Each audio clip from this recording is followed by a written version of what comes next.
It's been 2 weeks since the surprise announcement that President Trump had accepted an offer to meet North Korea's leader Kim Jong-un later this spring. Last week, I spoke with South Korea's foreign minister, who was here in Washington to consult with the administration about that meeting and the nuclear standoff with the North. But how does all this look from the ground in South Korea? For that, I'm joined from Seoul by our newly announced Foreign Affairs and Defense correspondent, Nick Schifrin. Let me welcome you, Nick, officially to the NewsHour family. You've been contributing to the program from all over the world these last couple of years, but you're going to be with us full time starting in May.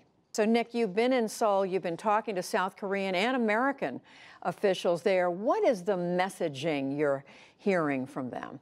The messaging from both sides is positive. The messaging from both sides to North Korea is we are committed to diplomacy. We are committed to talking. So from the South Korean side, that's what we've been hearing for a while, an emphasis on diplomacy, an emphasis on trying to speak Korean to Korean sides and bring the U.S. along when it comes to diplomacy. But we're now also hearing that message from American officials that I'm speaking to, and specifically through the military exercise between the U.S. and the South Korea that will happen next month. These exercises have really inflamed the North Koreans in the past, and what U.S. officials are now saying is they're going to try and make these exercises as low-key as possible. So they will limit press coverage during that exercise so they're not as public as they used to be.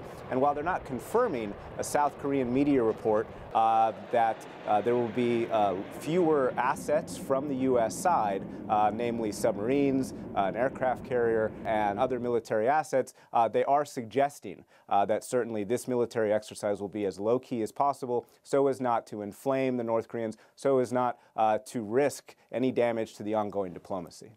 And Nick, when you talk to the South Korean officials, how do they see these next few months going? What are their expectations? Yeah, I think the South Korean officials are very optimistic, and long-term, they're very ambitious. They talk about peace. They even talk about unification in the long term. But in the short term, they're trying to tamp down expectations. And they say, what is success over the next few months?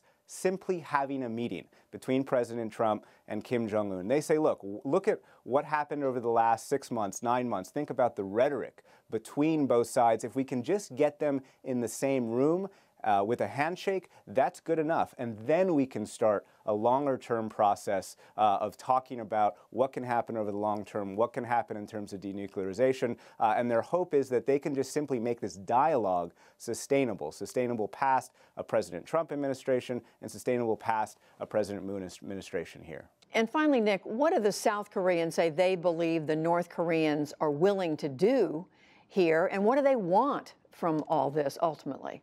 Yeah, this is where the South Koreans are truly optimistic. The South Koreans think that the North Koreans are willing to denuclearize both their present capacity and their future capacity. Critics would call that naive, but the South Koreans say, look, we talk about irreversible denuclearization.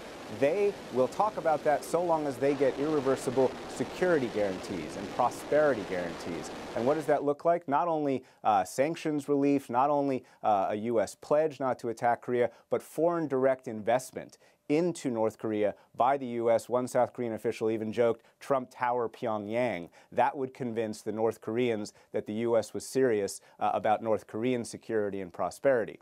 Now, for the critics, they say, look, we're not only talking about diplomacy, we're also talking about security. There's going to be an 8% budget increase of the military here, not only missile defense, but also Navy, Air Force, intelligence assets, and of course, the massive U.S. presence. Well, so many eyes on the Korean Peninsula where you are. Nick Schifrin reporting for us from Seoul. Thank you, Nick. Thanks very much.